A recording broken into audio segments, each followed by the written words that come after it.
Welcome to all of you, all the speakers and panelists, and of course, all the team of OENOVITI network for this mini symposium meeting. I would like to express my gratitude to the Wine and Health working group of OENOVITI International for the organization of the meeting, especially, of course, to Eva Fernandes from the University of Porto, Fabio Chinnici from the University of Bologna, and Victoria Moreno Arribas from the CSIC in Spain, for the effort that they put to organize this meeting, because it's an important topic concerning, of course, the effect of wine on health and also the economical aspect concerning low alcohol wine and dealcoholized wine. And so we have the opportunity to have very important and recognized speaker in the field with our friends, notably Creina, Stockley and Ramon Estruch, that are real specialists about the topic, and also colleague concerning more the market with António Maria Soares and also Julio Pinto Solano. Just maybe to tell you also that OENOVITI International is today a network that is enough important. It's around 70 members concerning academic and industry and research center. And so the network, in fact, is developing the project, research project, and also formation project, notably, and the network also develop meetings concerning thematic that are important for the vine and wine sector generally. It covers several topics concerning, in fact, of course, viticulture, enology, but also climate change, wine and health, pest and disease of the vine, but also enotourism, management and business, economics, notably. And so since 2010, the network has produced a lot of events, including symposium and mini symposium. And this mini symposium is notably the 13 or the 14 of some serials. So thanks already to all. And I let the floor to Eva Fernandes that will manage the symposium. Thank you. Thank you, Pierre-Louis. I would like to thank with a very warm welcome to all our speakers today that kindly accept our invitation to collaborate in this mini symposium. Also to everyone that is attending the symposium and that has registered for today's meeting. And also, obviously, I would like to thank the OENOVITI International Organization, especially Agathe and Marie, that have helped us a lot, and also obviously Pierre-Louis, because he is always supporting all our work, all our ideas. So thank you a lot for this opportunity to combine here all these great experts in the field. My role here as an introduction to the Wine and Health work group. So as Pierre-Louis mentioned, we are a work group that is part of OENOVITI International Network. This work group is led by me, Victoria Moreno Arribas, that is also here today, and also Fabio Chinnici. And our main proposals is in fact to promote a deeper understanding on the relationship between wine consumption and human health. Obviously, that we believe that when wine is consumed in moderation, it can contribute positively to different health outcomes. And so we try to engage and to establish a network of experts in the field in wine safety consumption by humans. And we obviously try to explore the health effects of this consumption. We have make some efforts in trying to catch some funding opportunities to support the valorization of this wine consumption, obviously, and always supported by scientific data. That is very important to all these recommendations. So we want, in fact, to make the bridge between what is the scientific research and what is the public perception. And we want to support a very responsible enjoyment of wine as part, obviously, of a balanced lifestyle. So we have as main topics in this work group wine safety. That is a very important thing. We always dedicate a lot of research to alcohol, and today is the topic, but obviously we also know that wine has other unhealthy compounds that we have also to take in consideration. The other part of our goals is also wine and human health. So we want to investigate and to disseminate evidences of the potential of this wine benefits consumption and also the complexity.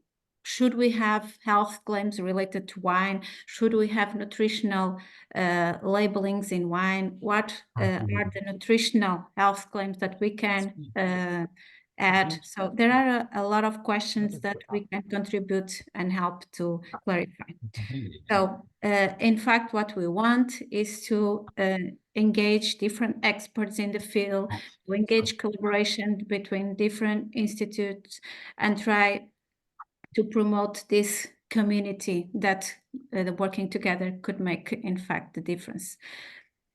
So with this introduction, I think that we can start the first part of our mini symposium. So I will let Victoria introduce our first speaker. Okay, thank you very much, Vam. And thank you very much to the speakers and the participants in this mini symposium. In the first part of this meeting, it is my great pleasure to introduce Professor Creina Stockley. She is an internationally recognized expert in the field of alcohol and health, with 30 years of experience at the Australian Wine Research Institute. Creina's academic background is clinical pharmacology and physiology, and she has also been associated with public health projects. Creina has been actively involved in the preparation of the Australian and other international alcohol policies, and currently she is an independent consultant as well as an adjunct senior lecturer in the School of Agriculture, Food and Wine at the University of Adelaide. Her talk will clarify us the rights and laws of wine and health in society. So, Creina, please, if your presentation is ready, I don't know. Okay, so it's a topic that's been around for at least 15 years that I've been writing on it and researching on it and speaking on it. So I like to start off by saying the heat is on alcohol. It's a hot topic for legislators, economists and health professionals, but a burning issue, I think you could say, for winemakers, customers and consumers. It's a hot topic because too much alcohol can wreak havoc on society and human health. And it's a burning issue, dare I say, for too much alcohol can overheat the palate and overwhelm flavours. So there is a dark side and a bright side of alcohol impacting society worldwide. And there are two diametrically opposed views. Wine hath drowned more people than the sea, by Thomas Fuller. And then we have wine makes every meal an occasion, every table more elegant, every day more civilized, by Andre Simon. So if we're going to look at the cultural aspects, we see on one side a drunken culture where there's excess and intoxication. Binge drinking can be seen as a badge of honor, especially amongst our young people. And then we have long-term and regular heavy drinking, which is often the normal in certain cultures. And then we have a sophisticated culture on the other hand. We have responsible and moderate consumption that enhances healthy diet and lifestyle. It's part of everyday socializing and celebration, and where drunken behavior is unacceptable. They're two sides of the coin, and you'll find them in every country, in every city, in every state. We see this. So, looking at the societal aspects, what do we focus on? Well, there's crime and antisocial behaviour. We see alcohol-fueled violence against family, friends, workmates and strangers. We see child abuse and neglect. We see vandalism and property damage. You can read about this in the paper, but you can easily walk around your city or any other city and see it.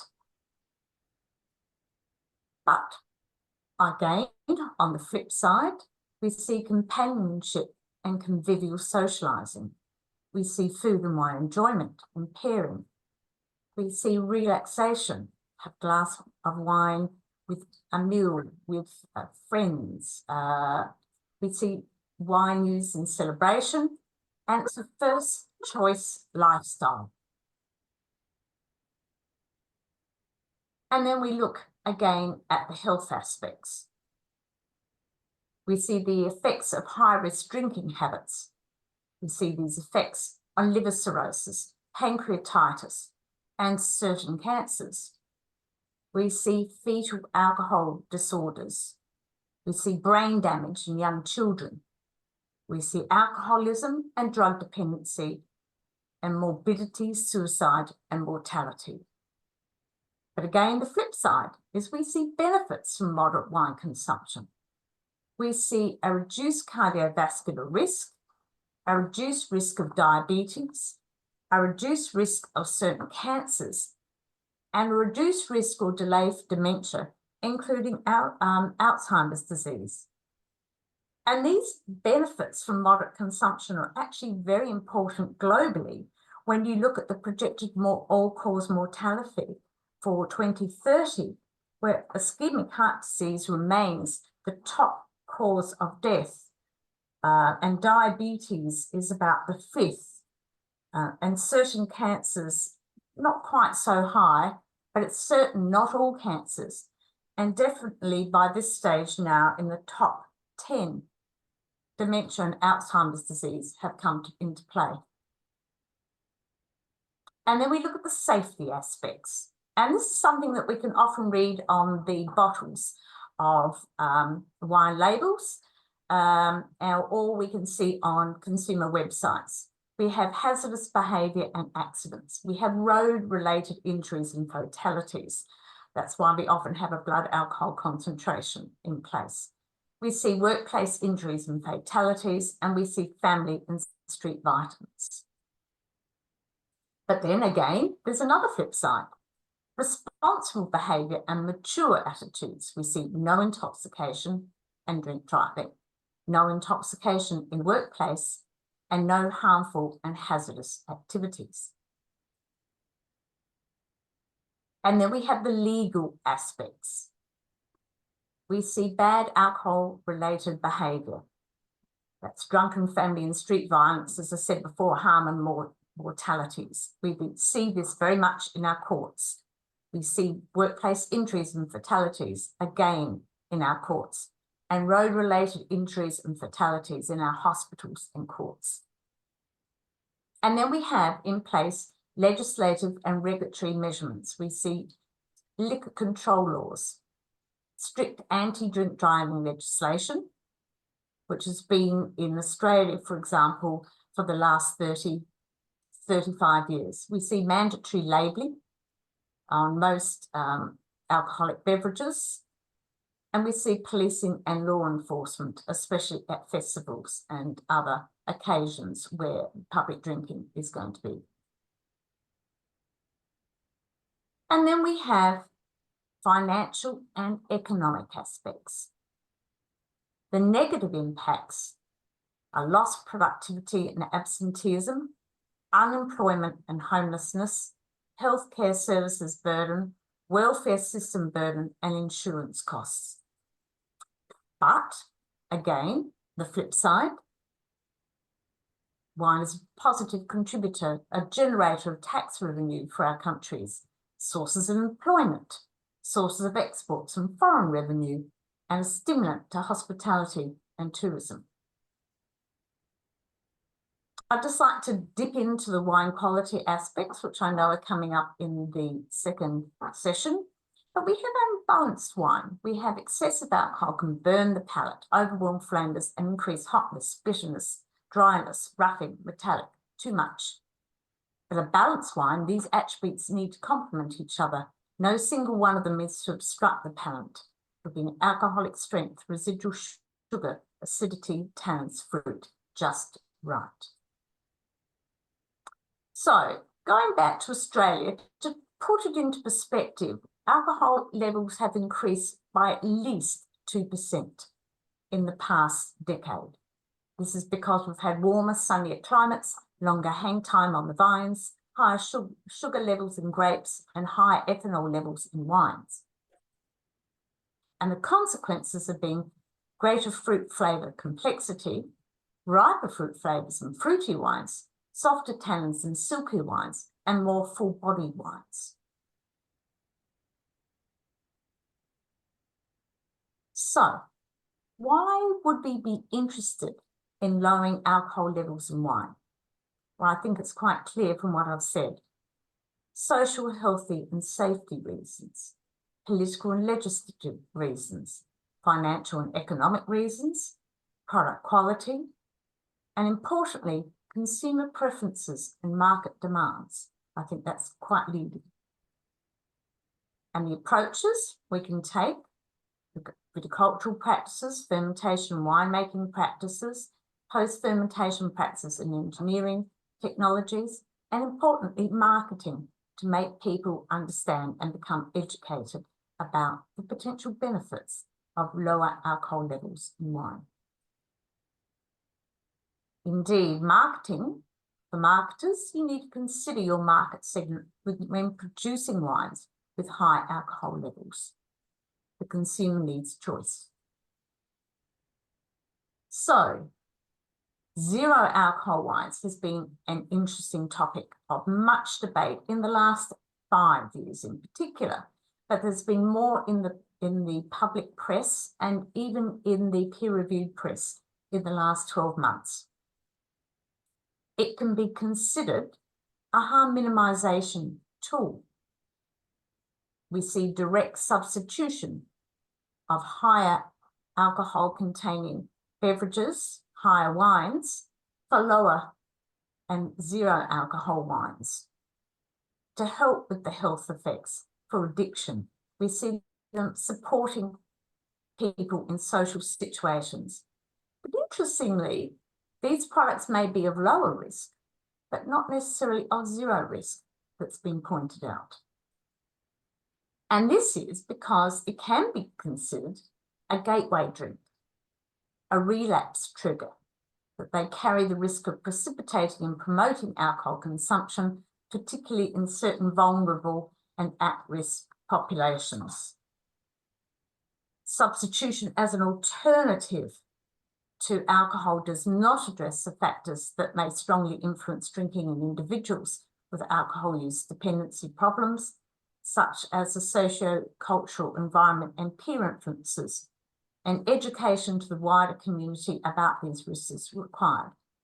But I read a very interesting article only yesterday in a peer-reviewed publication where it was set in the UK, and they were looking at women with alcohol problems, middle-aged women often the ones that become the caricature of the social drinking of wine.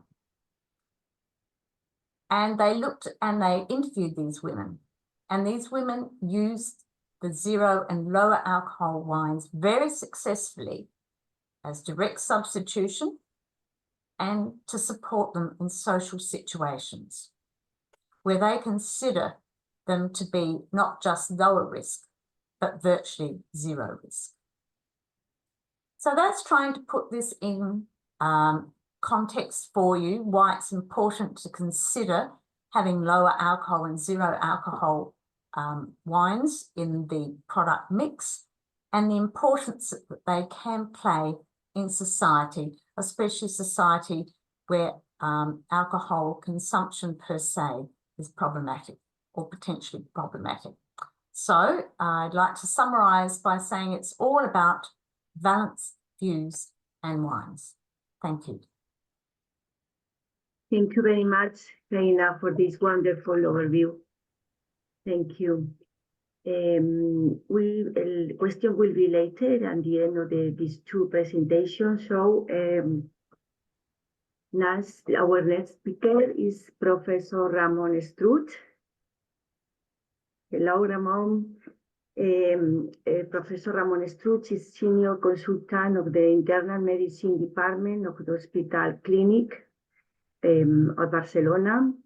And he's also the Director of the Research Group on Nutrition, Cardiovascular Disease and Aging of EDPADS. Ramon's research lines are mainly cardiovascular effects of Mediterranean diet components, such as wine. And he has been the director of the PREDIMED trial and member of the steering committee of the PREDIMED Plus trial. So Ramon, I think the presentation is ready. Let's go, please. Thank you very much for the introduction. And I would like to talk in a few minutes on the effects of dealcoholized and low alcohol wine on health. The problem I have is that there is no too much researchers on this issue, so it's a good time to start to study this new beverage. Next slide, please. Yeah, you know that, next slide, yeah, and another one.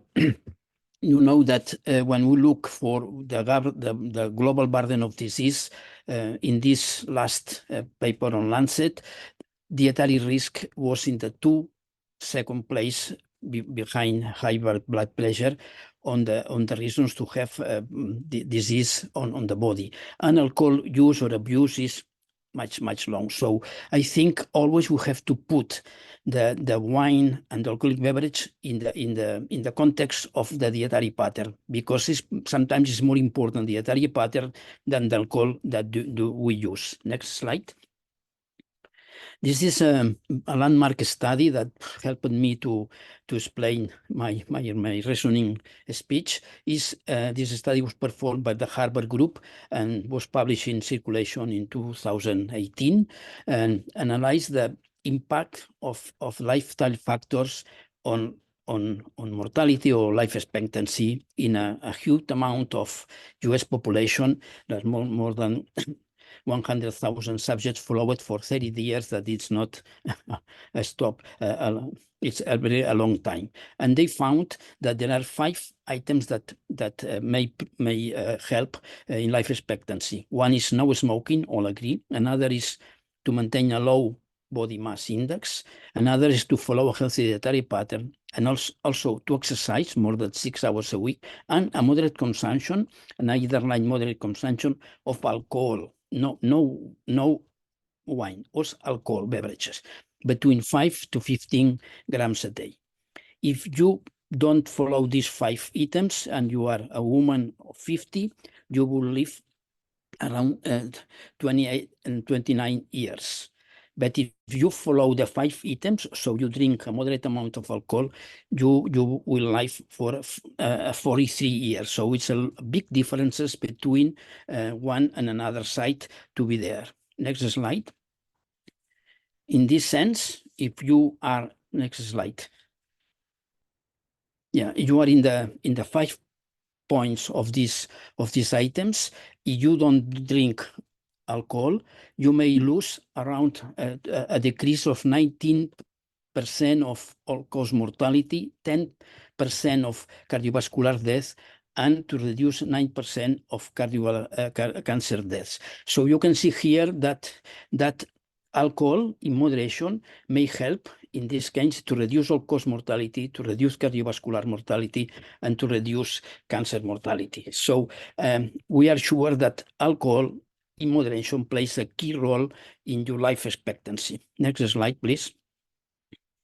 So when we look what could be the best diet we can recommend to our patients or our friends, there are in the last US News rankings, the best is Mediterranean diet, other is the DICE diet, and in this case the third position is in the MIND diet. It's a mind designed to have a healthy brain function. Next slide.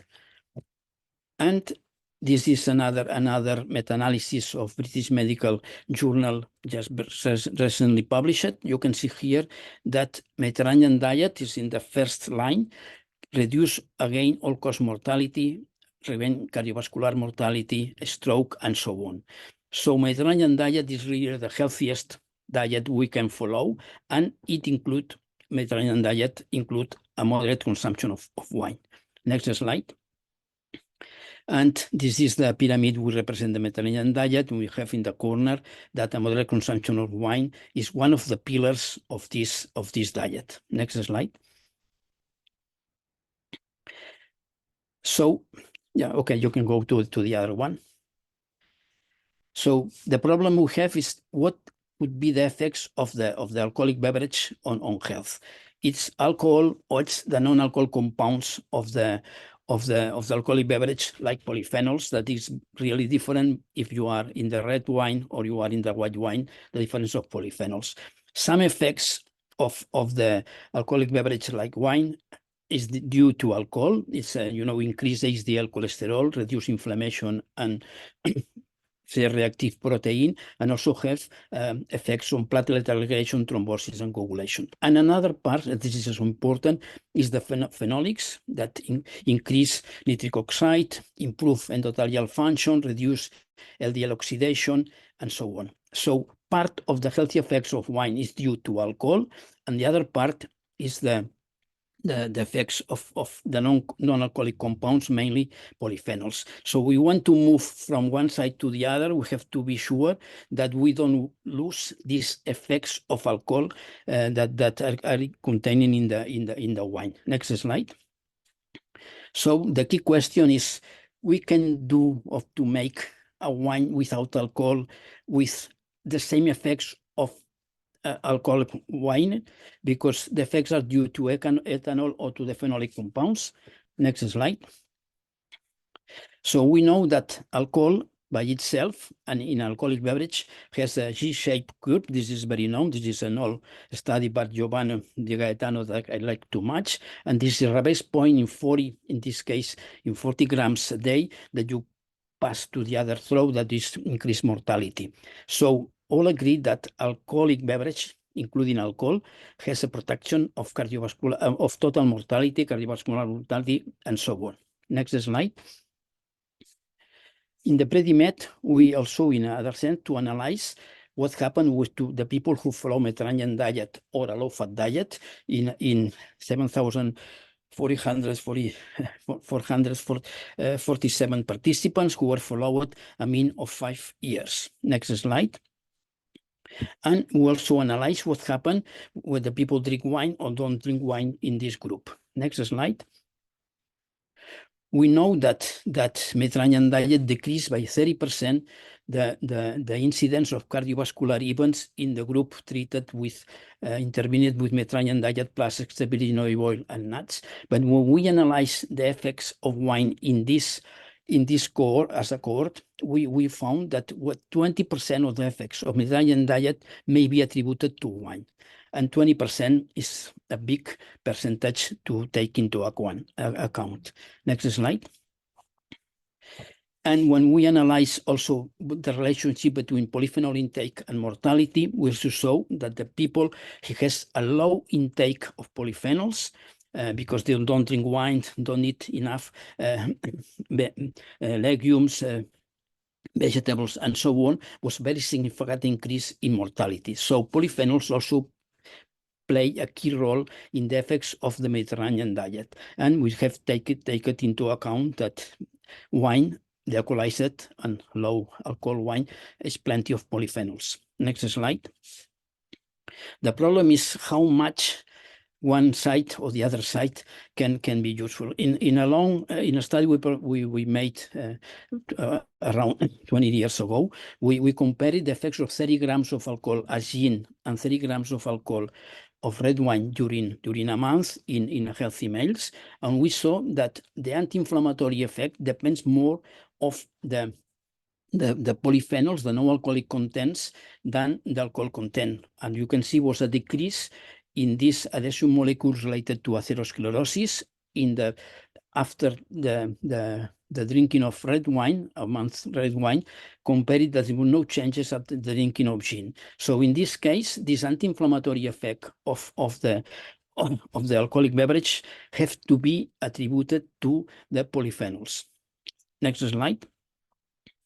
We also try to analyze what is the antioxidant effects of alcoholic beverage, and we compared also gin versus red wine, and also saw that really red wine was much better, has a higher effect on oxidative stress than gin. So again, the no compounds of wine, of the alcoholic beverage, that like polyphenols, has an antioxidant effect that it's really important, and you can see here in the slide. Next slide.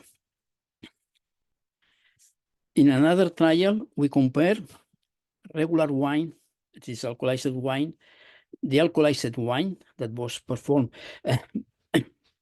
by Torres wineries, and gin, in order to know what happened when you drink polyphenols plus wine plus alcohol, only polyphenols or only alcohol. And the people follow this intervention for around 1 month, 28 days, and they change in a crossover design to the other interventions in order to avoid the genetic influence that can be done in all the studies on alcohol. Next slide. Next, you can, yes. We saw that really, you can see here the glucose and insulin in a HOMA index, that red wine and the alcoholized red wine works better than gin in these effects on the glucose metabolism. So we have to see that really in this case, it doesn't matter if you drink red wine or drink the alcoholized red wine in this effect on the glucose metabolism. Next slide. However, when you try to measure what happened with HDL cholesterol, that is important also on health, it depends absolutely of the alcohol, because we saw an increase of HDL cholesterol after the intervention of red wine and after the intervention of gin, and there was no changes from the baseline when you did the alcoholized red wines. So some effects have to be attributed to the polyphenols, and the other effects have to be attributed to alcohol. So alcohol plays a role also in the health effect of the alcoholic beverage. Next slide. And in this case, we tried to see what happened with folic acid. I don't know why, but it was better when you drink alcohol than you drink red wine or the alcoholized red wine. Next slide, please. Next slide. And you can put continue, please. Yes, again, and again, thank you. And when the other one. So we tried also what happened with blood pressure, and we saw that the alcoholized red wine was better to decrease the systolic blood pressure than red wine. So this effect of the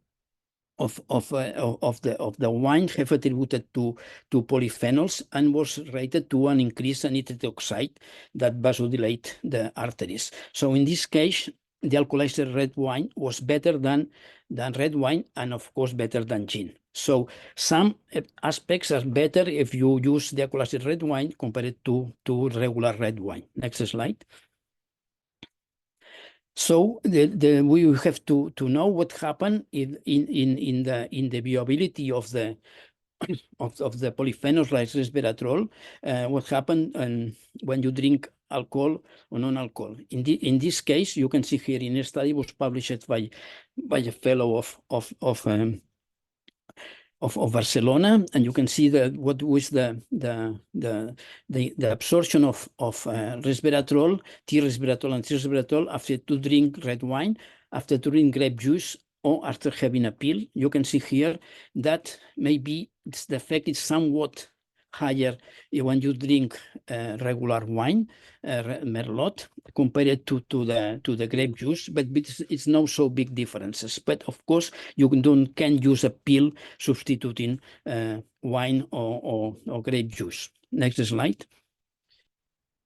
So I know that it's not enough studies on this, and Creina give me this information, that it seems that really the alcoholized red wine, if you drink high amounts of the alcoholized red wine, you increase post-consumption of trans-resveratrol, demonstrated that the absorption of these polyphenols is still really good after the drinking of red wine. But we have to study more this kind of metabolism of the resveratrol and other polyphenols in relation to the intake of the alcoholized wine. Next slide.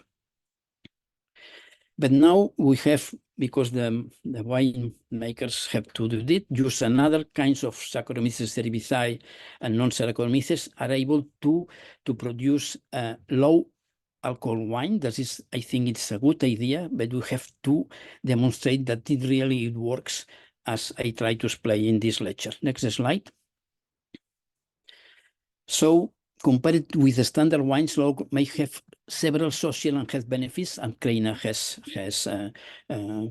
told in his lecture.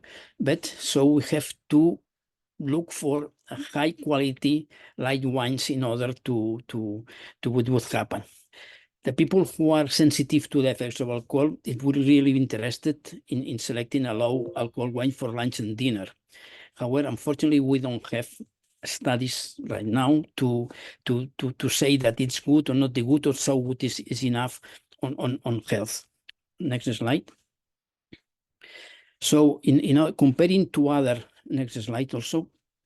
Yeah, compared to other studies performed with beer, beer is around 5 to 6 to 7% alcohol. We tried to compare what happened when you drink beer or you to drink no-alcoholic beer or gin in our studies. You know that the amount of polyphenols is quite similar. The alcohol is quite similar with a drink of you drink beer, white wine or red wine, but the amount of polyphenols is absolutely different if you drink red wine compared to beer or compared to white wine. And if we believe that polyphenols works, of course we have to choose wine in our meals better than beer. Next slide, please. So we perform another study. This is in Spanish, comparing alcoholic beer with the alcoholized beer, with beer-free, alcohol-free beer, and also gin in the same design I just explained the other study. Next slide. And we saw also again that was a decrease in systolic blood pressure in this case when the people consume non-alcoholic beer compared to beer or gin. In this case was no changes in the diastolic blood pressure. Next slide. And also we saw that was an increased HDL cholesterol and apolipoprotein A1 that is related to HDL cholesterol when you drink alcohol. That's beer with alcohol and gin. And also adiponectin was also increased after the intake of beer with alcohol and gin. Next slide. And when we analyze the effects of some inflammation markers, we saw also there was a decrease when you drink the interleukin 1 beta within alcohol, beer with alcohol, was a decrease in interleukin 15 when you drink beer with alcohol and drink without alcohol, but not without gin. Interleukin 3 was lower when you drink alcohol, as beer with alcohol and gin, and also interleukin 5. So some effects again depends on the alcohol content of the alcoholic beverage, and others are related, like the effects interleukin 15 related to non-alcoholic beverage compounds of beer. Next slide. And this is also important, the progenitor cells that help to the reparation of the arteries was an increase after to drink beer with alcohol, was an increase not so much when you drink beer without alcohol, it was a decrease for gin. So in this case, it's more interesting to drink alcoholic beer than non-alcoholic beer, and of course of gin. Next slide. So as a conclusion, we know, as Creina have said, that alcoholic beverage has a double phase due to their ethanol content. And of course, we would recommend to avoid excessive drinking. This is the common recommendation for all. But the question is, we have to recommend it also low alcohol beverage, the alcoholic beverage, instead of a regular beverage. I am not so sure of this, because when we analyze the effects of wine in the Mediterranean diet, was a 20% effect in protecting cardiovascular disease, when the consumption of wine is with moderation, is very important with meal, but maybe the alcoholized wine and alcohol may have a role in this dietary pattern, but we need more studies in order to demonstrate these healthy effects of the alcoholized red wine or the alcoholized white wine or low alcohol wine on cardiovascular system. Thank you very much. That's the final slide. Thank you very much for your attention. Okay, thank you very much, Ramon, for this wonderful overview for presenting us all this scientific evidence. So now we have time for discussion. I want to start for the chat. At this moment, I think there is no question. Okay. Okay. From the organizing team, we have some question about, for both of you, Creina or Ramon. First one is related to consumers. If you think that probably if the nutritional profile of wine will be included in the bottle label, this could attract more consumers in the case of alcohol-free wines. What do you think about? Well, that's a very interesting question, because we've been looking at full ingredient labeling for wine.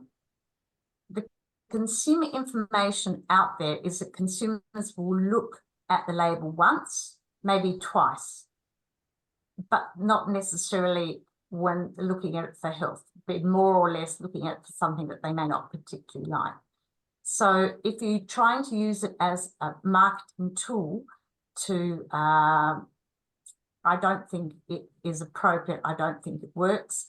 And certainly there have been studies that demonstrate that it has absolutely no impact on consumer choice for most consumers.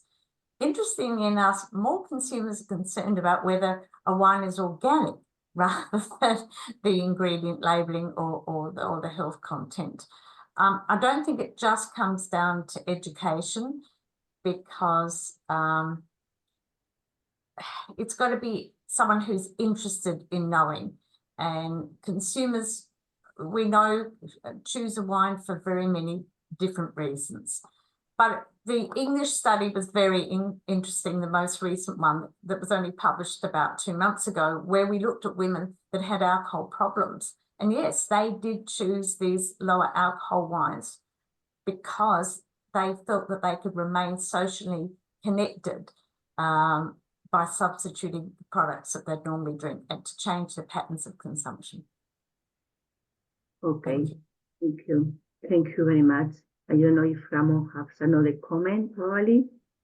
Yeah, I think that from the health point of view, if you drink moderately with meals, we don't need another kind of wines.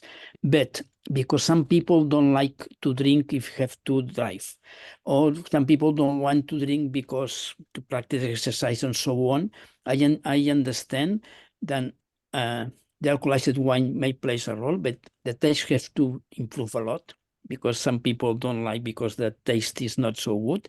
So I believe that low alcohol wine may have a position in the market because some people don't want to drink alcohol for so on, and maybe so I think it is a very good idea for the market, but for the point of health we have to demonstrate it. Okay, thank you. This question, I was thinking also in your presentation, Ramon, in the comparison between beer and wine.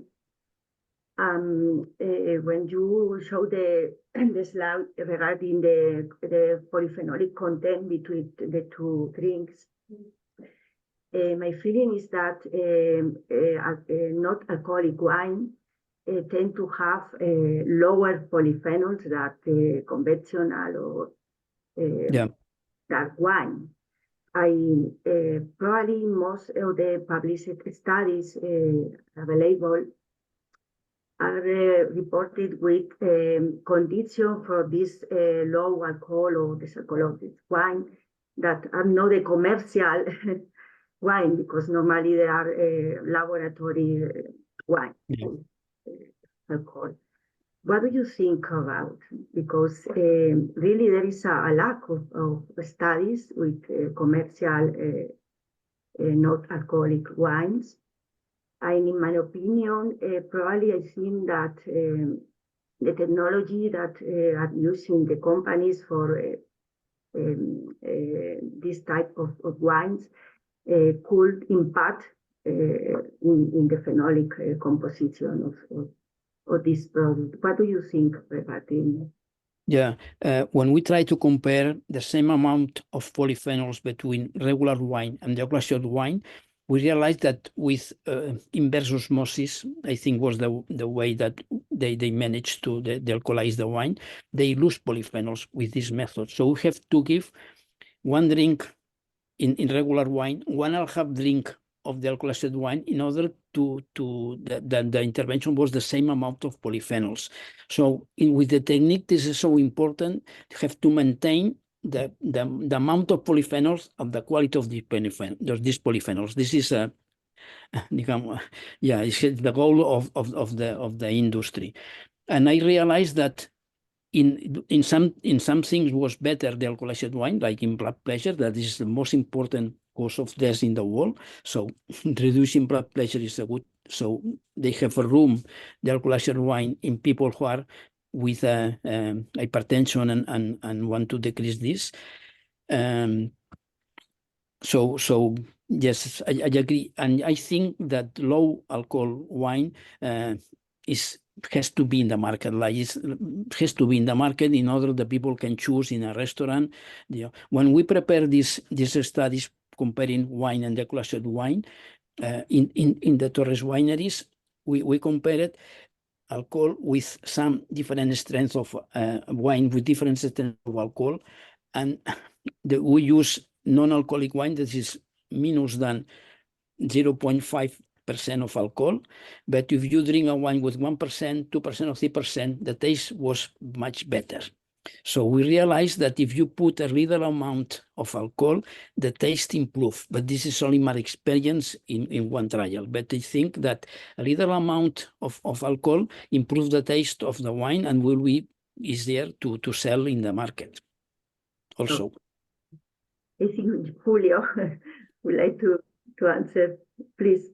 Yes, I would like to ask, to explain that we have done a study. It's a pity because I have not included results, but when you use technologies that are respectful with the wine, you can keep all of the polyphenols, removing only the alcohol. Mainly, for example, with a spinning cone column, the evaporation point of polyphenols is really high, so you don't lose. Reverse osmosis is different because with reverse osmosis, you can lose some long chain components, not only polyphenols, also flavors. So from our perspective, a non-alcoholic wine could be as healthy as a regular wine, but without the drawbacks of the alcohol. So in our opinion, the red, the alcoholized wine, is really healthy and completely comparable to any regular wine. Okay, thank you, Julio. Thank you, Victor. Again, in the chat there is some question. First one is Tatiana would think something like this. I think it's probably for Creina. Do you think we need to educate more consumers? Probably this is the question, but also better, what we need, what we could educate consumers. Why? Creina? Thank you. The biggest consumer issue is getting them to understand wine in moderation. And that's key.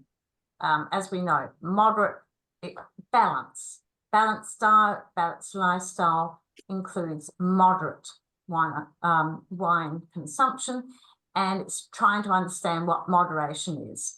And I think this is a very confusing message when we look at it internationally, because we've got so many different guidelines that keep being changed. We can't standardize our standard drink, let alone our guidelines that we try and use to educate the public.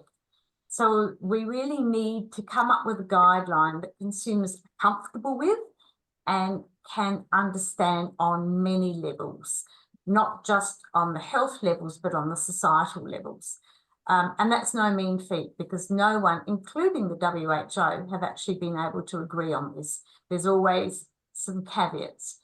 But finding a very simple message is what we really, really need to do, not just in the wine industry, but in the overall alcohol industry, to try and stop many of the problems that we currently see that cannot be controlled by draconian measures, nor by having no measures in place at all. I hope that explains my opinion there. Okay, thank you. Second question is from Wasim Akkar, is about the sentence. I think it's also from Creina. The sentence or the slides is zero alcohol wine might be lower risks, but not zero risks. And he is interested in knowing what other components that other than alcohol can still pose a risk. Oh, okay. No, it's an interesting one. It doesn't come down to what components from wine might have negative effects apart from the alcohol. It really comes down to the effects. What is risk? Is it having any alcohol or alcohol-like beverage that is going to increase consumption? And this is again very, very new with the advent of more wines, low, reduced and zero alcohol wines and other products on the marketplace. The dare I say the words anti-alcohol lobby are now looking to these products saying, oh, well, they're not without risk because they can encourage lead on, like soft drink drugs can lead to hard drugs. So zero alcohol can lead to higher alcohol and to dependence. And it's quite a frightening take on something that is really a simple measure that is being seen as a simple substitution from a high to a low alcohol wine that fits in better for those people that have an alcohol problem, whether it best be heavy drinking or dependence. So there's nothing in wine apart from the alcoholic beverage that can cause harm. We have very strict laws, very strict legislation, and very, very thorough testing to ensure that we have a very safe, food-safe product. I hope that answers the question. Okay. Perfect. Thank you very much, Creina. And probably the last question is about, in alcohol-free wines, some studies regarding contaminants, for example, sulfites, allergens, or pesticides, metals. There is some literature regarding this type of contaminants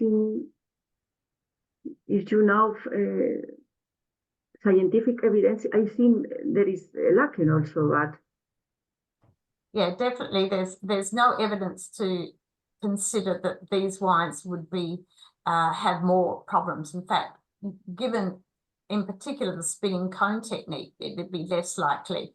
And I also wanted to add in about the spinning cone versus the reverse osmosis. When I was doing a clinical study that is yet to be published, that Ramon alluded to in his results, when we use one of the larger companies to dealcoholize a commercially available wine for a comparative study, there was minimal loss of phenolic compounds. We were very pleased to note. So yes, I can reiterate that depending on the method used, it was a very clean wine with very little loss of anything other than the alcohol. The timetable we have given, we can move to the next part maybe, and then if other question would be added to the chat, we make the question to the speakers, also to Creina and Ramon in the second part. Okay, yeah. It's okay for you? Okay, thank you, Creina and Ramon, for your information you have given. Very intriguing, very interesting. And now we can start with the second part of this mini symposium, dealing with market and technical issues on the alcoholization and wine with no or low alcoholic level.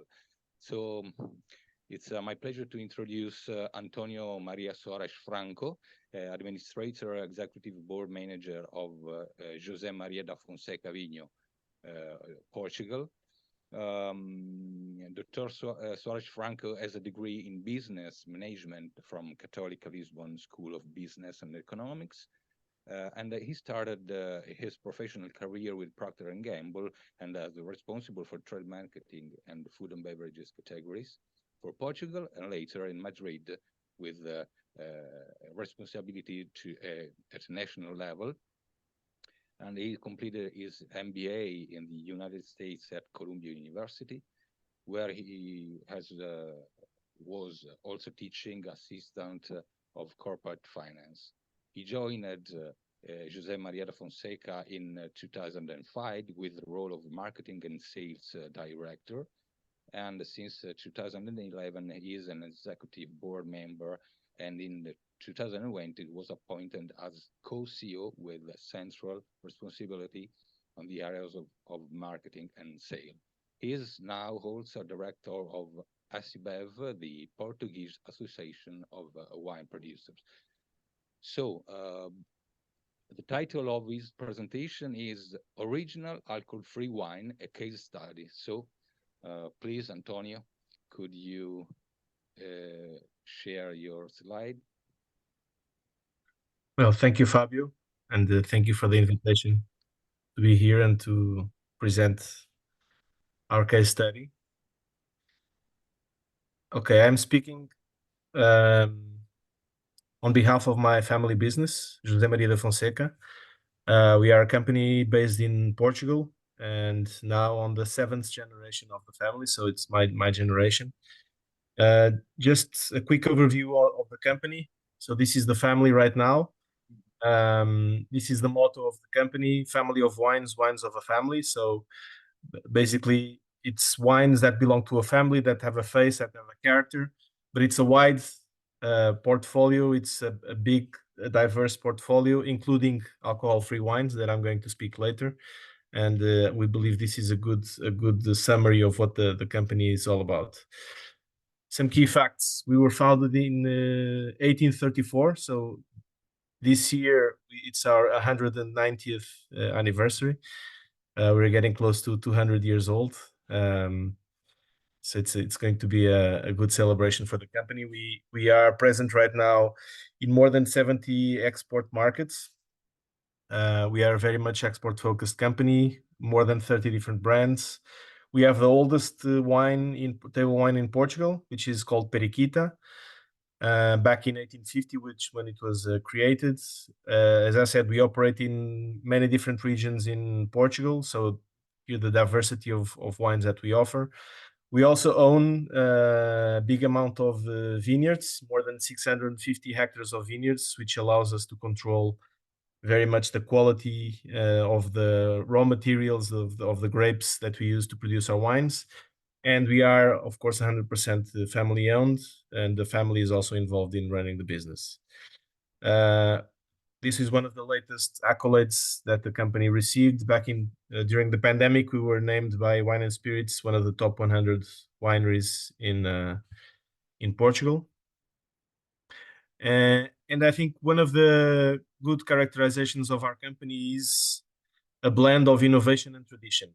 In our business, I think we have companies that have a lot of tradition, but in many cases they were not able to innovate and to adapt to changing consumers' preferences. And at the same time, we have another set of companies that are very innovative, very modern, very young, very active. But in many cases, they lack the storytelling, they lack the tradition. And one of the good things about us is that I think we combined very well innovation and tradition. And this is just two examples. On the top picture, you see a picture of our modern winery, where we produce more than a vinification capacity of more than 6.5 million liters simultaneously, with all of the most updated technology, including the technology for dealcoholizing wines with the spinning cone. So that's really a representation of the modern part of the company. And at the same time, on the picture below, we still make wine in the same way the Romans were making wine, or in the Georgian, they are making wine more than 5,000 years ago, in the case of Georgia, which is using clay pots. And we still have this winery in the south of Alentejo and still produce wine in this very artisanal way. So it's a good representation of what the company is, tradition and innovation at the same time.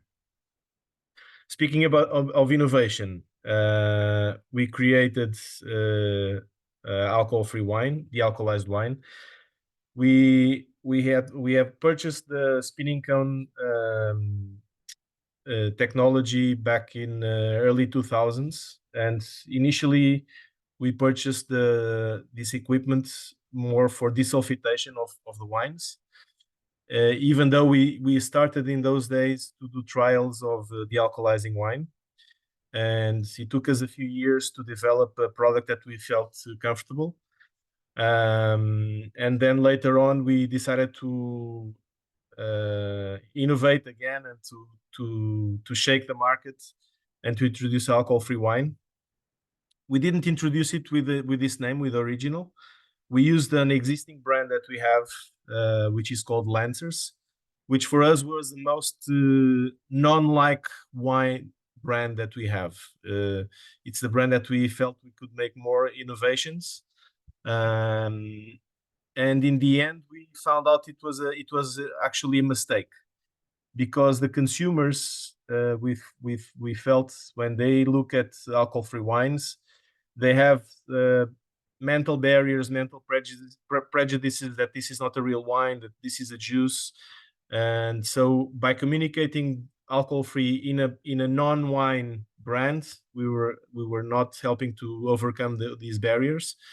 So we later on we decided to kill that project and to launch a completely new brand of alcohol-free wine.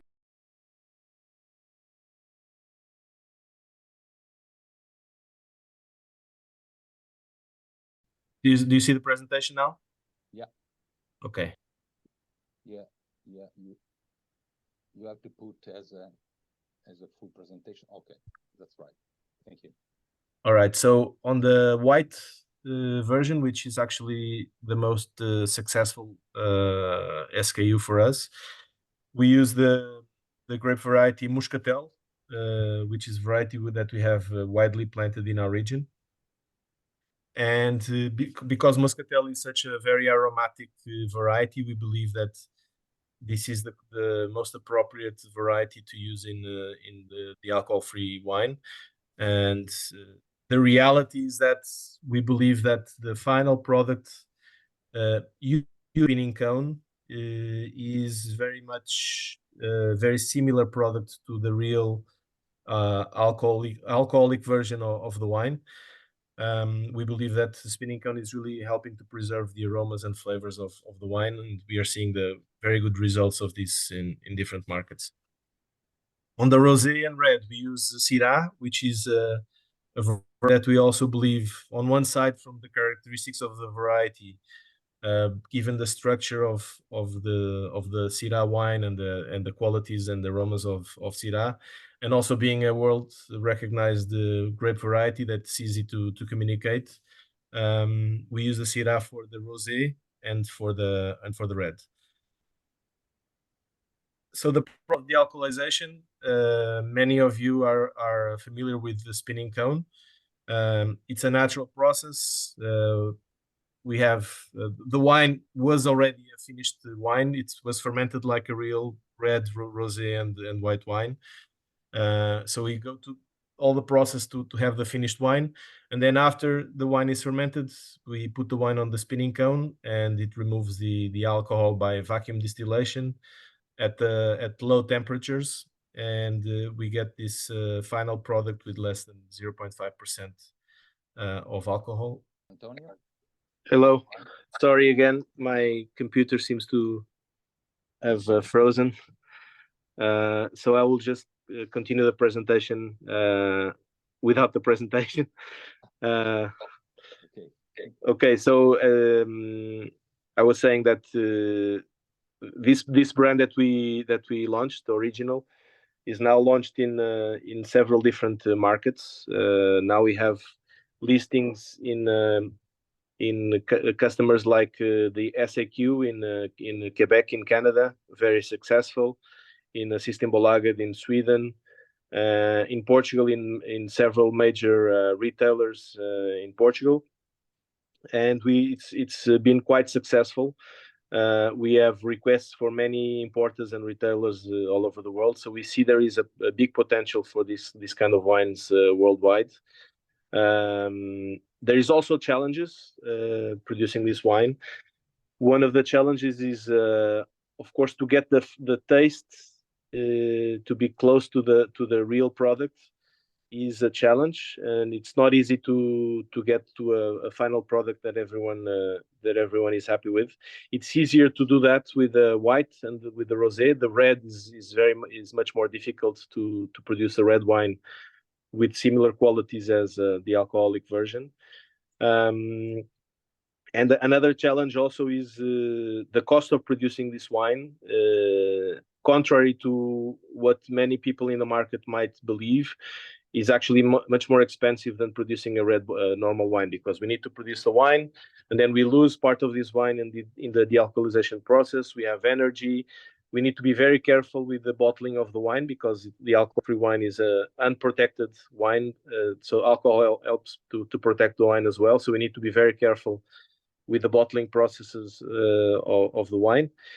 So there is a bigger cost involved, and we need to have these wines being priced at a higher price than normal wines, which sometimes is difficult to understand by the market, but we have been successful in doing that.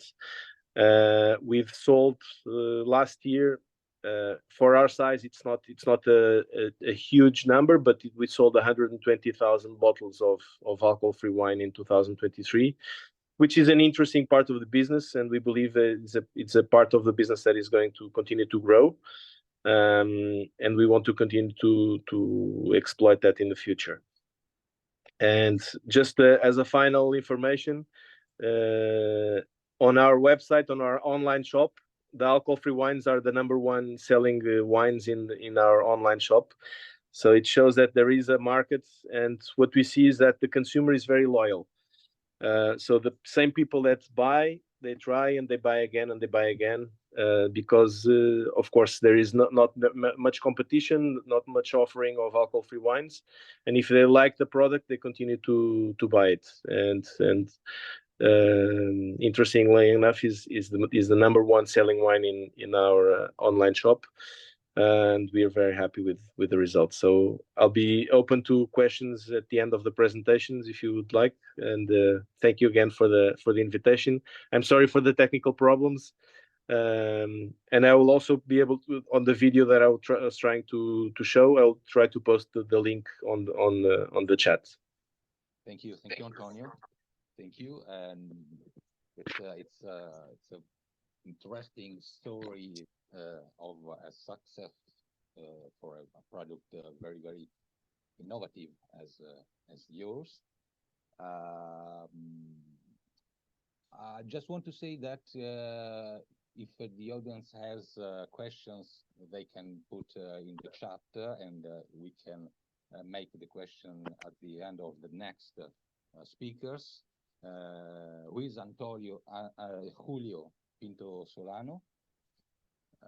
Julio. Okay. I can't hear you, Fabio. The volume is too low. My volume? Yes. Would you please now turn it up?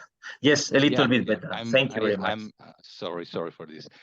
So Julio Pinto is an industrial engineer from ECA and the Universidad Politécnica de Madrid, with a certification in integrated resource management and in production and inventory management by the American Production Inventory Control Society. He began his career in 1996 at Accenture, managing the purchasing, manufacturing, logistics, and distribution area. In 2006, he joined Bodegas Familiares Matarromera as a director of operation, and since 2018, he has held the position of general manager at Bodega Familiares Matarromera, with full responsibility for all areas of the company. So the title of his talk is, "Are there barriers in low alcohol wine market?" So Julio, please, can you share? Thank you very much, Fabio. I would like to thank to the organization, first of all, of the mini symposium, and especially to Victoria Moreno for having the opportunity of introducing our works in the non-alcoholic area and also our company. Excuse me, I will try to share the presentation.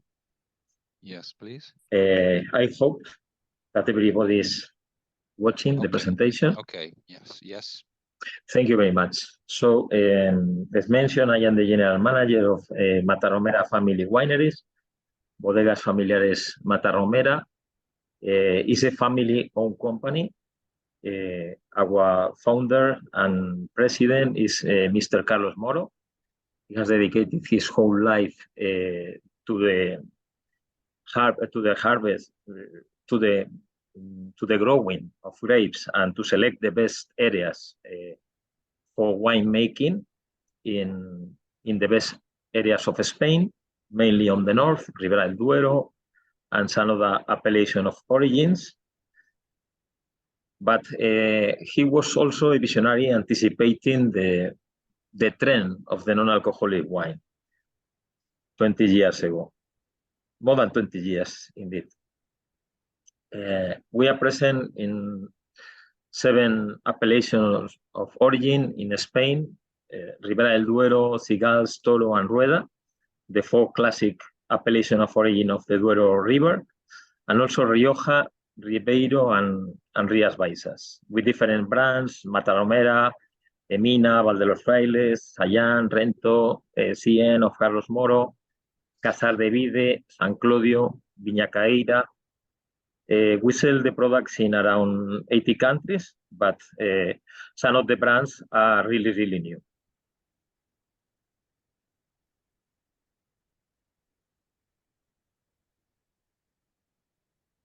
right now, we are in the transition of the first generation of the family to the second generation. Mr. Carlos Moro has 2 daughters, and Beatriz Moro is the youngest of the 2 daughters, is in charge of what we call the wing winery. Indeed, it's not a winery because it's a non-alcoholic, but we hope that it's becoming a winery in the European legislation. From the very beginning, our company, Matarromera Family Wineries, has been involved in many different research and development and innovation projects. We started in the very beginning with some investigations around the year 2002. I will explain it later on. But the process of the non-alcoholic wines has been a very, very slow process. Indeed, we could say that right now we are in the Middle Ages of the non-alcoholic wine, not in the prehistory, because the prehistory was 20 years ago, but there is still a long way in the medium and in the long term. We were pioneers in the category. In the year 2008, we started in the market and we get the category in the Nielsen, this product, the non-alcoholic wine.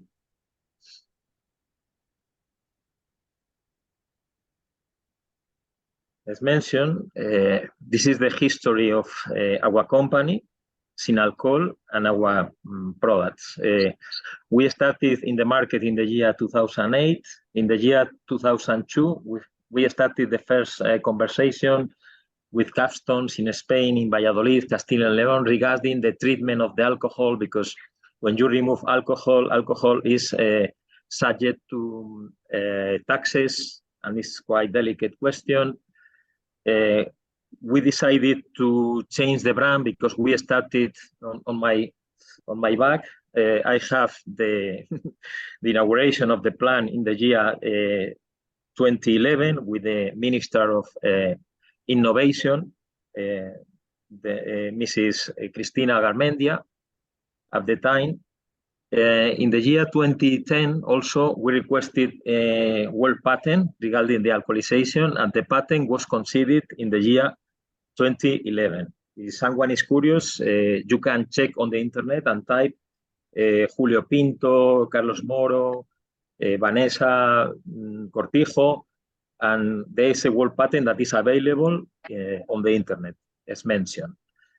During this long trip, we have been discussing with the European authorities, especially the Parliament, the European Commission, with different meetings with the Spanish Federation of Wine and also the European Association of National Federations of Wine. And we have got some movements regarding legislation. The last was in the year 2021, at the end, in December, but still there is a long way in front of us regarding legislation. Not only in Europe, but of course in many other countries. We were looking, the origin of these products, we were looking for healthy products and also alternatives for the consumption of wine, because wine should be consumed with moderation. And also we were trying to increase the public that could drink wine. In this case, non-alcoholic wines, but for us it's very important to increase the total amount of public that can drink. It's very important from a strategic perspective for Europe, because as you know, Europe produces more wine that we can sell. And sometimes there are some emergency measures, distillation, reduction of harvest, and so on. Our winery is very differential because we grow our grapes, as mentioned. So our works regarding reduction of alcohol starts with the vineyard, and then we continue in the winemaking.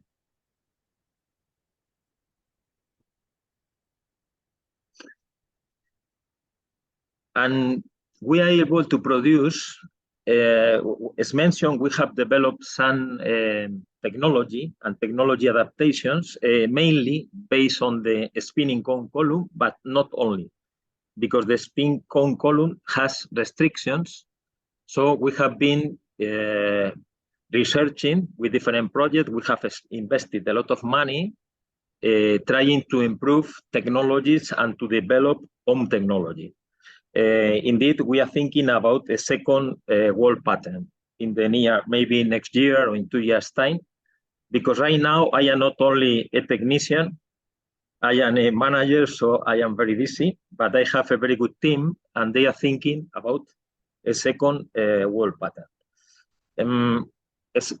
We think that we are the only winery in the world right now that are able to produce a natural wine, a real non-alcoholic wine with 0% alcohol content.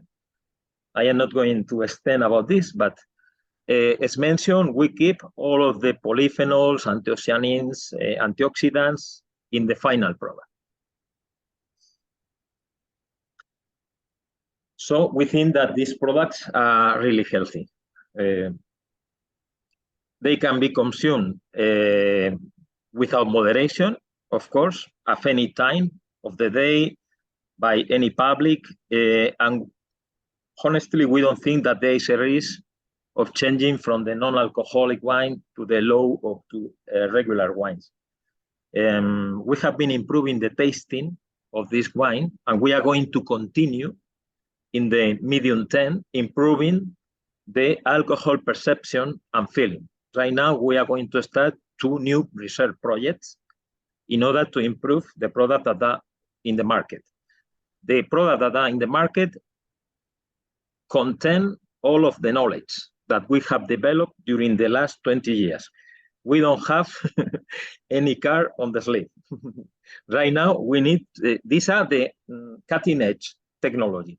Right now, we need to develop, we are working with several producers of technology and also trying to adapt technologies from other fields to the improvement of the separation of flavors and alcohol in order to get an authentic non-alcoholic wine.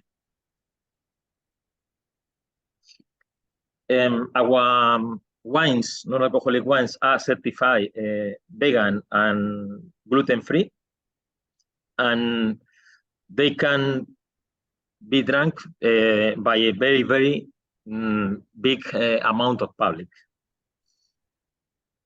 There are no restrictions in order to drink these wines. I would like to remark that our Win alcohol-free winery is a very special winery, as mentioned, is the first one that has been certified with the Sustainable Wineries for Climate Protection certification of the Spanish Federation of Wine. We have got this certification this year, as mentioned. We have a plant that was built, a winery, not exactly a winery, but a non-alcoholic winery, alcohol-free winery, devoted to the production just of low alcohol and non-alcohol products. We inaugurated this plant in the year 2011. We have been improving, researching. Right now, we have an investment around 2 million euros.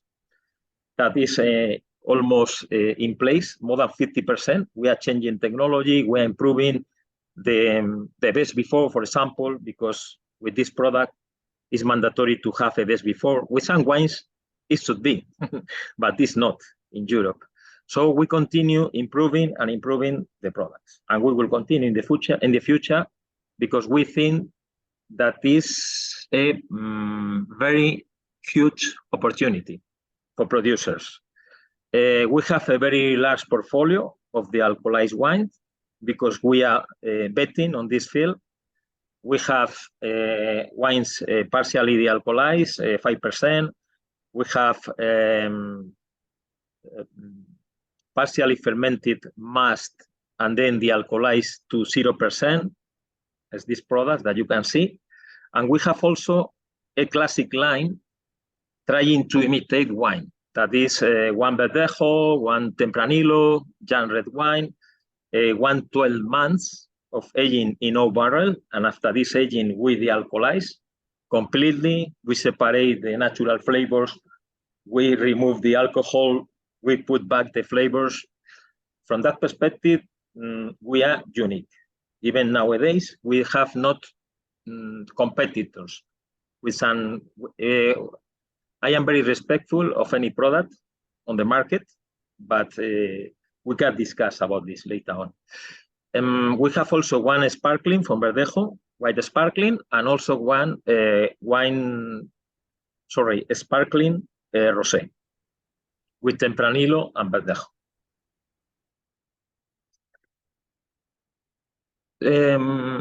We are convinced, we are investing.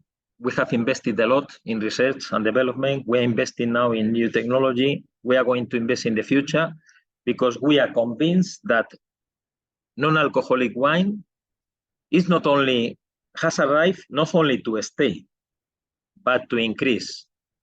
All of the reports show that the growth of the market is going to be 3-4 times the growth in the wine market, in the regular wine market. But there are some barriers to overcome. Mainly, we could identify 4 kinds of barriers to be overcome.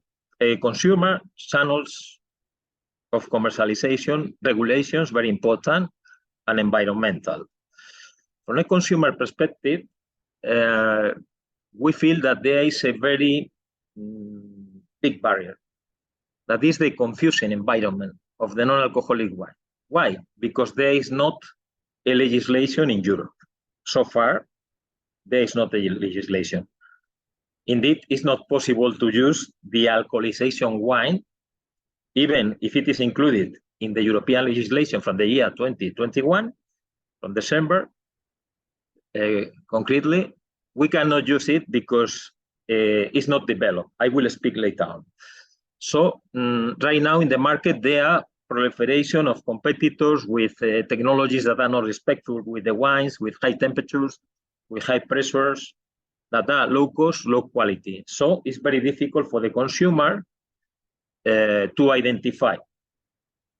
And sometimes even the reputation of the non-alcoholic wine is being damaged because this kind of competition. We think that the companies must have said that this is a consumer-led change. We need to adapt the wines because mainly in traditional countries, Spain, Italy, France, there are some barriers regarding the mindset, but the companies must accept that there is a need to change our products in order to get the new consumer trends and to capitalize them. Is needed also a focused portfolio brand, of course. The non-alcoholic wine could try more consumption occasions, could be consumed daily, twice, 3 times per day. And we need right now more alternative for consumers without alcohol. And we are not competing with wine. We are complementing, we are increasing the market of wine, but not competing. We are not trying. Nobody can text about us because we live selling Matarromera Reserva, Matarromera Crianza. We are not suspicious of trying to hurt the wine world or the wine market. The main barriers due to channels is it's very hard to keep the same channels as traditional wines. There is a resistance of some traditional channels, mainly some traditional restaurants, for example. In many countries in Europe, the category has been not developed. There is not a category or product area in many big retailers. And as António has mentioned, we need to develop new sale channels that are directed to young consumers. For example, e-commerce, social networks. Also, on our web page, tiendamatarromera.es, we sell more wine than Matarromera, for example. The best seller is the non-alcoholic wine, wine. And also there is another barrier for the channels, for the sale channels, that is the size of producers. Compared to distributors, to producers of some other spirits, non-alcoholic spirits, non-alcoholic beers, wineries are mainly medium and small businesses. Regarding regulations, I could speak about this for one whole day, but I will try to be brief because I have been fighting, complaining, requesting a European regulation from the year 2005. Because I joined the company, I did not start the project. I will continue, and I boost the project, but I not started it. So I have been discussing, fighting, I would say provoking the legislators for the last 20 years. And right now, we don't have any European regulation regarding, for example, the production methods, the additives, and the balance on the non-alcoholic wines. The global market has a similar situation, and some countries has a specific regulation. For example, Canada, António has mentioned, but or the Nordic countries, also António has mentioned them, but sometimes they are not only controversial, but different. The additives that you can add are different from one country to another. So from a commercialization point, there is not a global standard, not even a Western standard. So sometimes it's crazy, the market.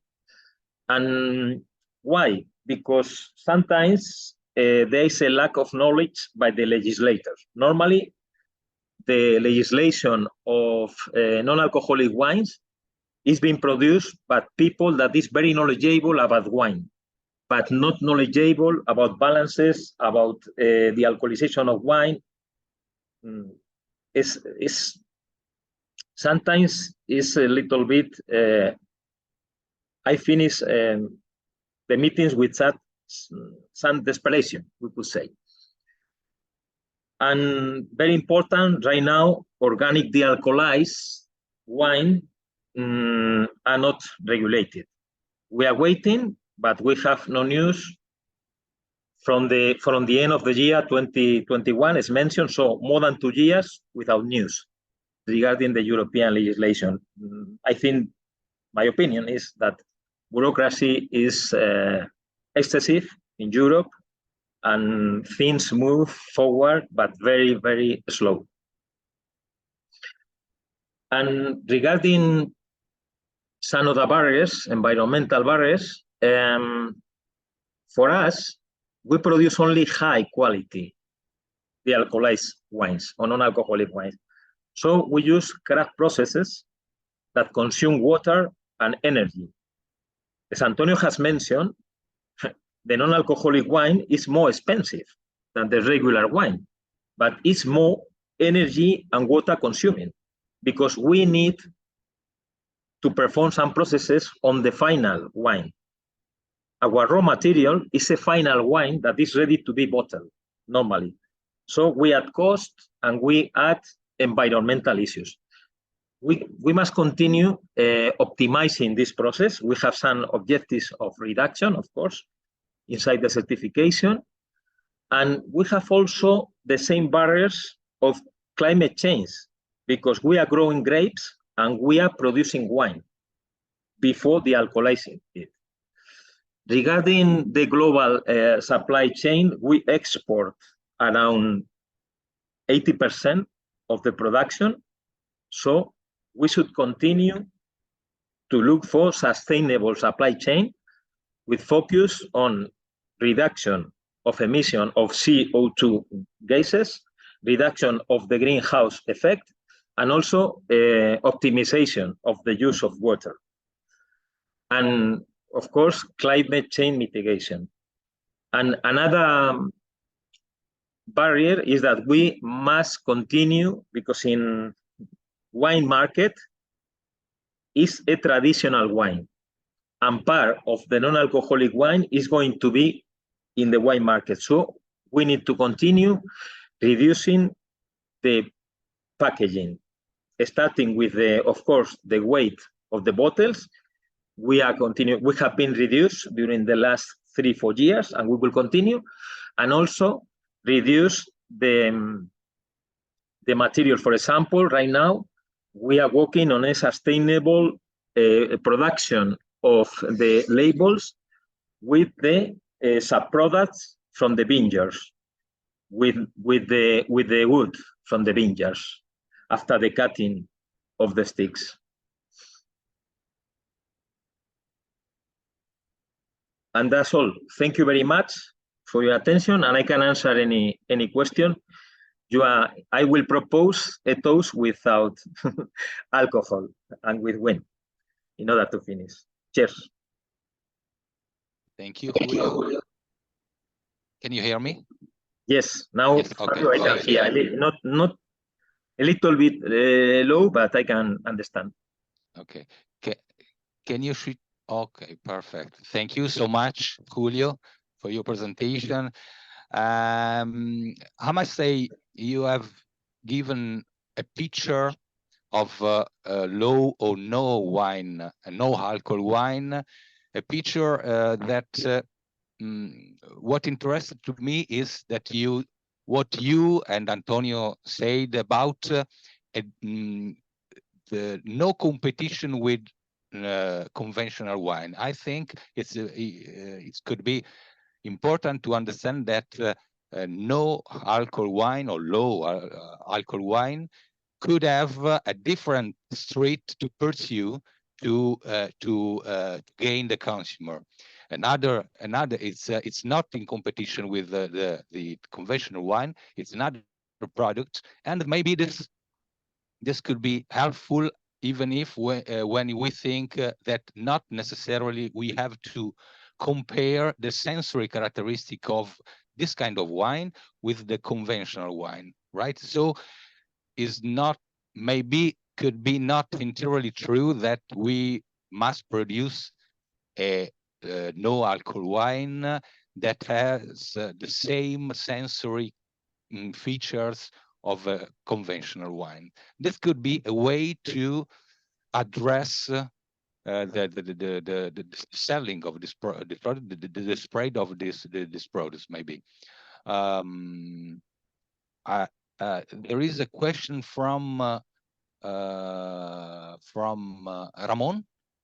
What about low alcohol wine? Do you plan to develop a low alcohol wine? Low alcohol, not no alcohol, but low alcohol. This is for António and for Julio as well, maybe. Mm-hmm. Shall I answer, or is António available? Yes. Okay. We are producing partially fermented mash. We stop the fermentation with when the wine has 7% of alcohol content, and then we dealcoholize to 5%. It's a very natural product, and also we reduce the amount of sugar, because sugar for us is a worry regarding healthy products. So right now we are producing only 2 low alcohol products.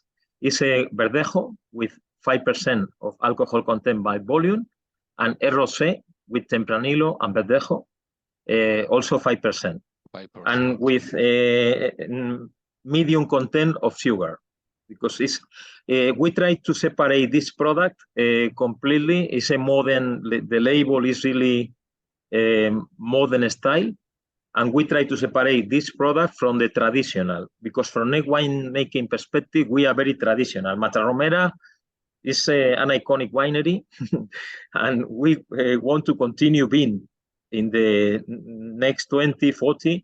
So if we produce low alcohol wines, we will produce with a different company.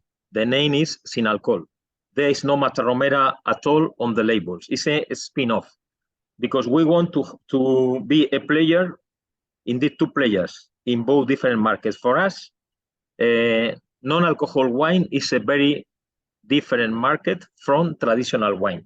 And we feel that it's not a competition, it's a complementary market that could be added to the wine market. Okay, António? Fabio, can I just make a comment? Yes. Yes, for Julio. It's just a comment for the idea of having a drink that is 5%. Are the company thinking about this segment that is the beer consumers, or are you thinking about producing bottles that have a reduced volume similar to the one of a beer, and this is like an alternative to the consumers of beer picking up a bottle of wine that is shorter? It's a very good question. Yeah, because wine is very special. Wine is social. The difference with beer and with other drinks, wine is the only drink that we share the same bottle at a lunch, at a social meeting with family. Is the only is the only drink that is shared with the same container, with the same bottle for maybe 4 or 5 people more. But regarding non-alcoholic wines, we are thinking, and low and non-alcoholic, we are thinking about producing 18.7 centiliters bottles, and also the half bottle, because it's a very different market from the traditional wine as mentioned. Yes, we are thinking the only problem with that small bottles is that right now the market is not mature for those kind of bottles. We have tried even to produce many years ago. In the year 2011, we started a pilot project with cans, but it's too new for the consumer, because if the wine is not alcoholic, the label is different, the size of the bottle is so. But this is very important for young people. We must try to compete with the beer, not with the, for example, with the with the low alcohol wine. The natural competitor of as you have mentioned, the natural competitor of low alcohol wine is beer. So that's the reason for having a label that is not wine, it's a 5% alcohol content, trying to get new people, because all of the studies and statistics show that many young people is not interested in wine world. Yeah, it's a pity for us because we are wine producers, but we must attract the young generations with special formats, maybe small bottles, maybe cans, maybe PET bottles, PET bottles, different formats that can compete with beer, with soft drinks, not only associated to the wine, to the traditional wine world. And healthy drinks. Mm-hmm. It's healthier. Healthy drinks is a niche very important. Gyms, healthy style. We are trying always to associate the non-alcoholic wine to the healthy style. It's not if you are pregnant, if you are going to drive. No, that's the old message. That was the message 15 years ago. Nowadays, it's healthy style, no sugar, still wines, no alcohol, a lot of polyphenols, especially in the red wine, but also the non-alcoholic white wines have polyphenols. That's the message for trying to get the attention, because the percentage of population that don't want to drink alcohol, mainly in the States, in the UK sometimes due to the experiences with their grandparents, with their parents.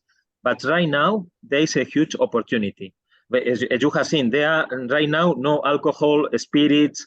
The big company for spirits are trying to get gyms 0.0. 0.0 is another target, but it's a mathematical problem. 0.0 with wines is a mathematical problem. I'm sorry, because sometimes I speak a lot, but as mentioned, I have been researching this for more than 15 years, and with very, very intensive journeys.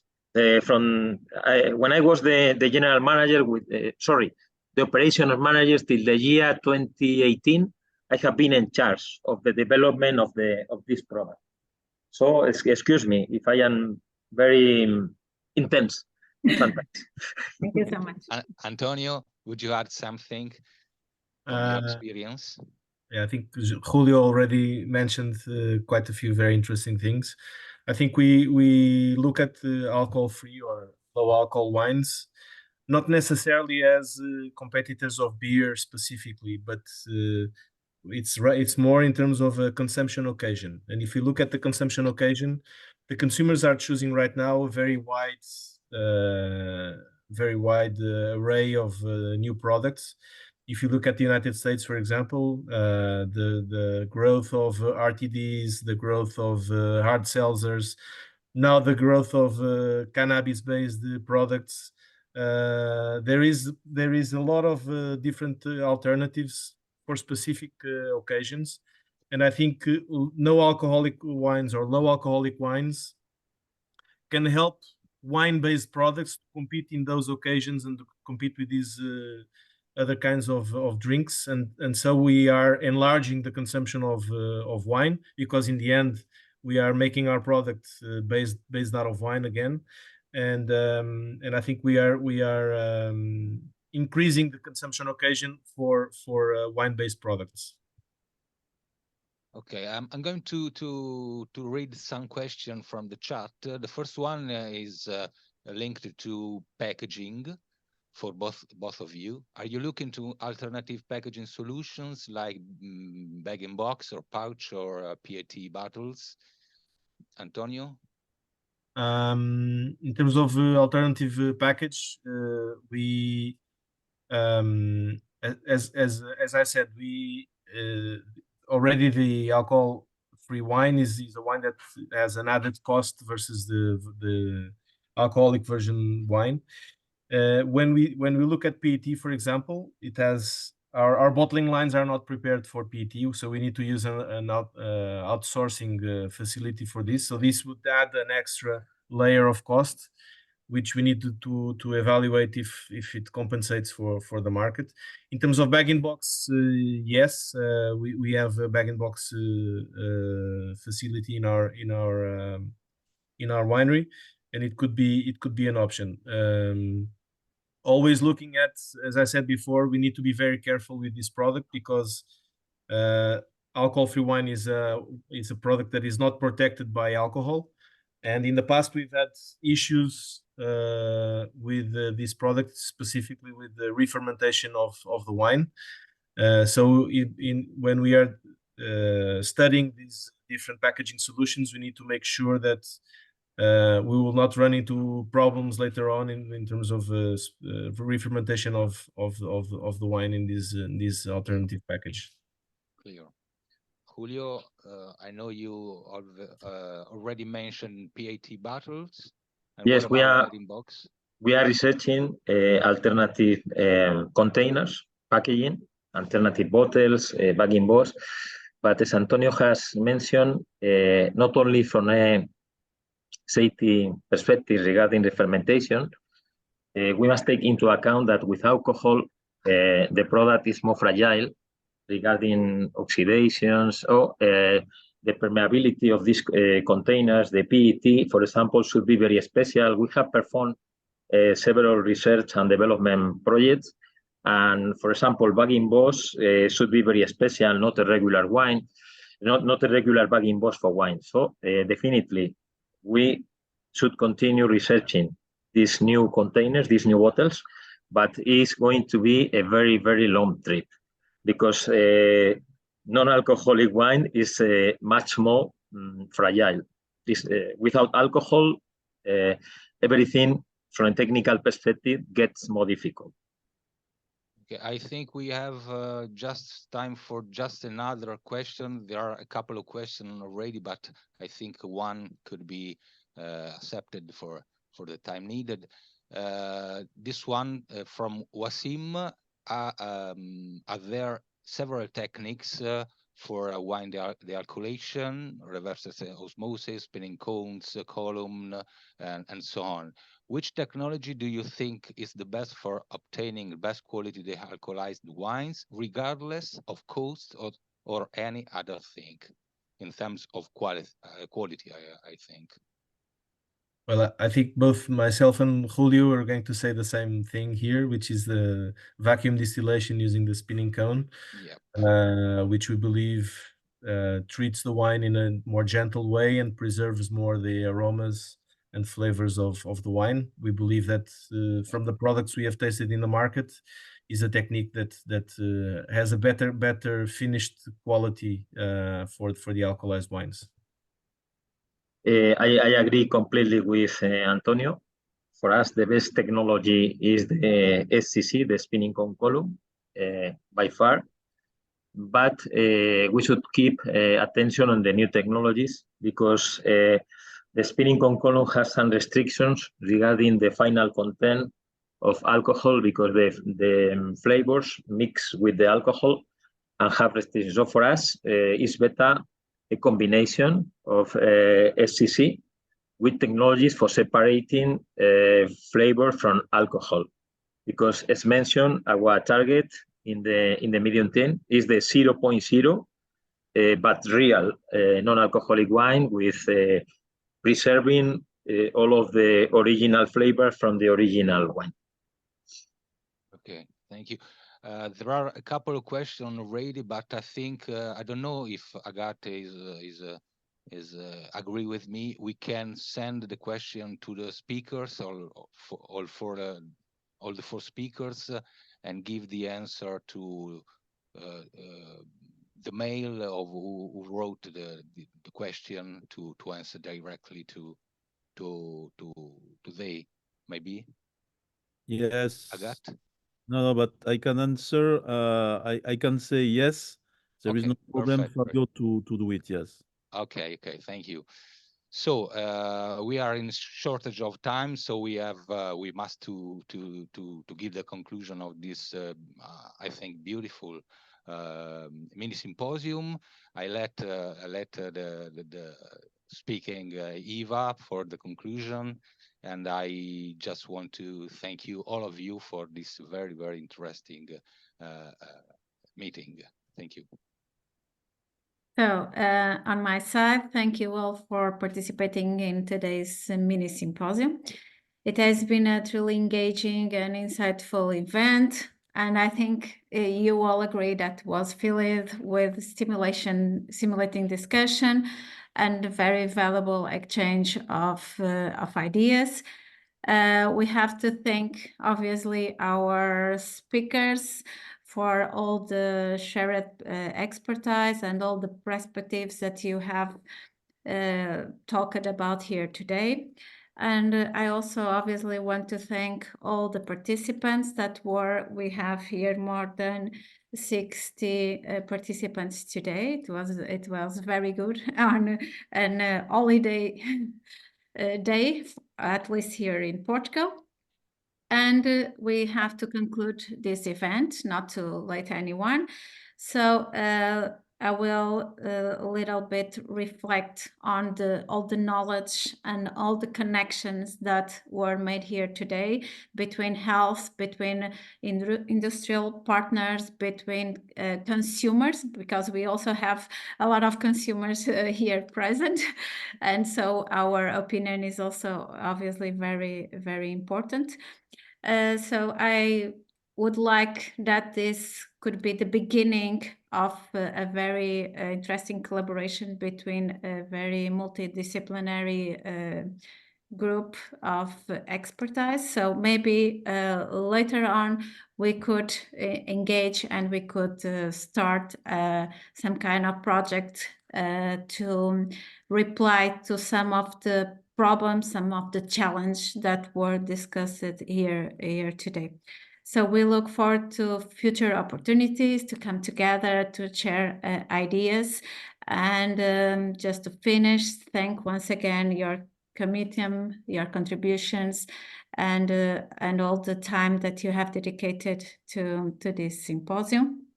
And thank all the members of the organization.